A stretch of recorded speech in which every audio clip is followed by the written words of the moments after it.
Hello, I'm Holly, and this week I interviewed the gorgeous Olivia Leithley, the face behind Baggy Girl Dog Trainer, and she spoke to me about what to expect when expecting a puppy.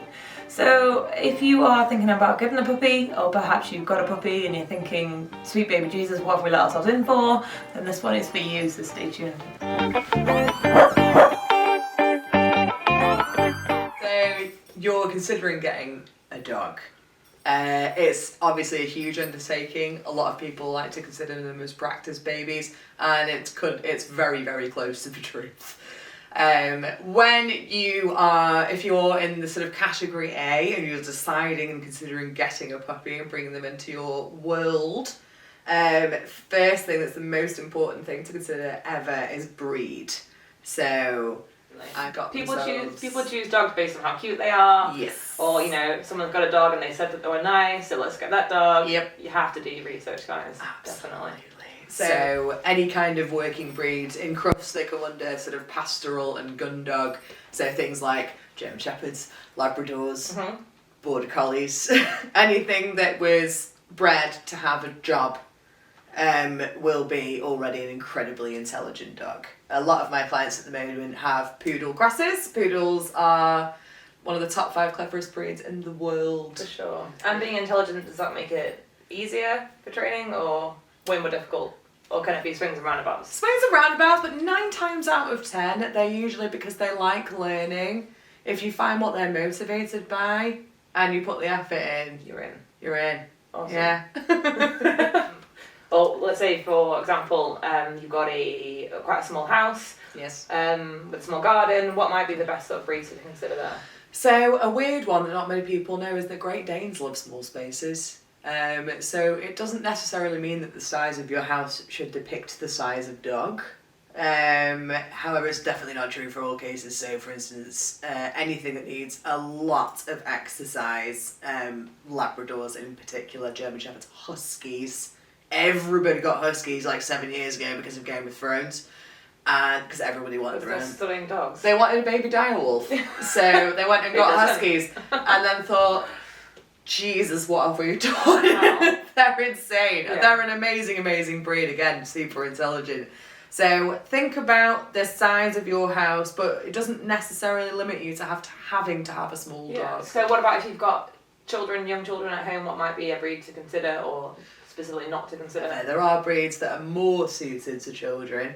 Things like golden retrievers are well known for being incredible family dogs. Yeah. A lot of families I'm working with at the moment have cockapoos, and they are gorgeous. They are wonderful with children. Golden doodles as well is a lovely mixture because it has the chilled outness of a retriever with the intelligence of a poodle. A lot of my clients at the moment have got themselves a working cocker spaniel and a poodle cross, and they're finding that it's absolute mayhem. Yeah. Okay. Yeah. So when looking for, you decided what breed you want. Yeah. Where are you going to go? How do you purchase the puppy? How do you know that you're going to find the right place? So depending on whether you want a rescue, a lot of people are adopting overseas from Romania and Bosnia. There are plenty of good rescues in this country. Dogs for Rescue in particular in Ireland, they're wonderful. Considering a rescue over a pedigree, there are potentially slightly more risk in getting a rescue because you don't know their background. Sure. With rescues you might find that there is slightly more risk with not knowing their history, but there are a lot of puppies coming over at sort of 6 weeks, so they're then being socialised in a good environment. Rescues aren't for everyone. A lot of people want the pedigree and will pay through the nose to get it. Well, you kind of know what you're getting, I suppose. Though, you do, you absolutely do. It's super important to research your breeder. A good breeder will let you come and visit everybody multiple times. They'll send you lots of videos. They will come with a full kennel club register, record and vaccinations and a full vet check. If they don't send you with any of that, run. There's unfortunately a huge rise with puppy farm puppies in this country, which is horrifying. Next thing is you've got your puppy, you brought puppy home, or you're waiting puppy to come home. That the first thing above all else before you go out and buy loads of cute little fluffy toys and balls and all the fun that's stuff. So much fun. It is lovely. I like deciding where they're going to sleep.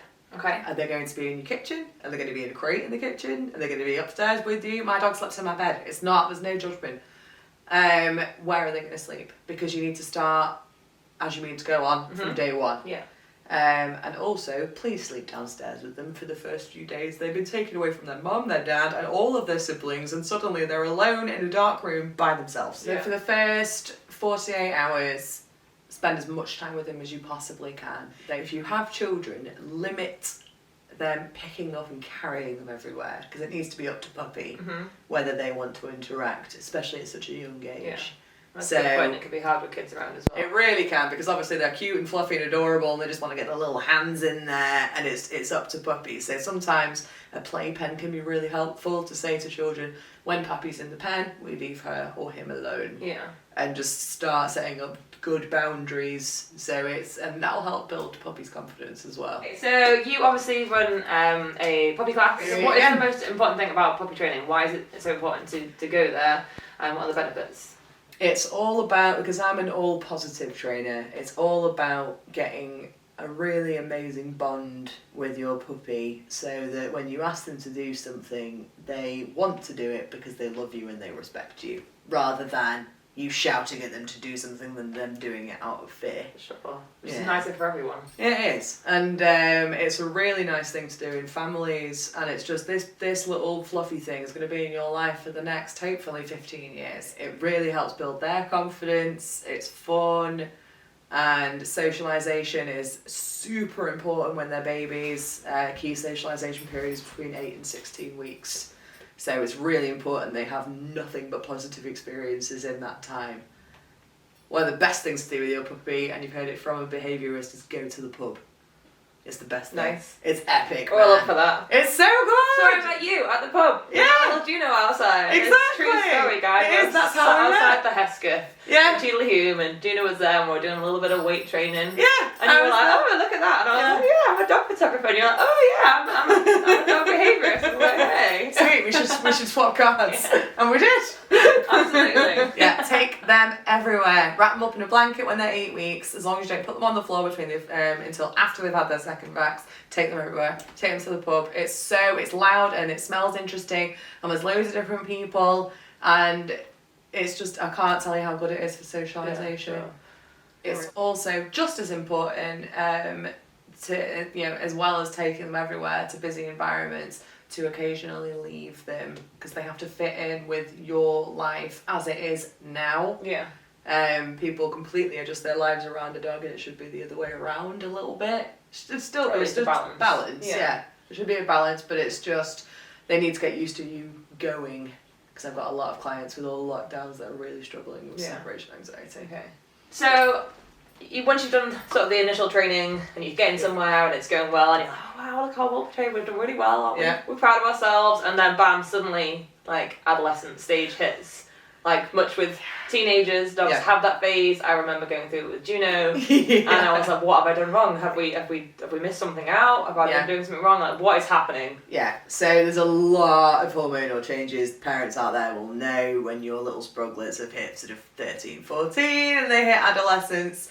It is a huge hormonal change. So with bitches, they start getting flooded with estrogen, and they will end up having a season, depending on the size of breed, somewhere between 8 and 16 months. It wildly varies per breed, and it's not necessarily on a clock. Yeah. Whereas with dogs, they hit adolescence pretty much like clockwork between 8 and 10 months.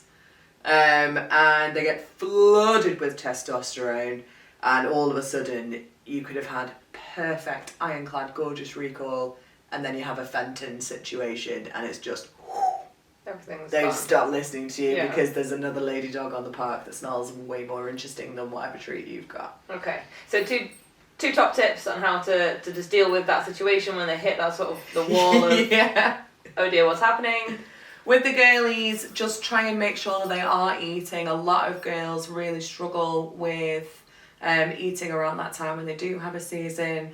There's a lot of mixed information from vets out there as well. Please let your girls have a season before you get them spayed. It's really important. Same with boys. please let them get to full size, no matter what size that may be, preferably 1. If it's a bigger breed like a Great Dane, at least 18 months or even 2. Okay. The boys need their testosterone to help them grow. But a good vet will say after a season and when they finish growing. With the girlies, lots and lots of cuddles. If they have to be on chicken and rice for a bit so they are eating something, that's fine. With the boys, you might be going back to a long line.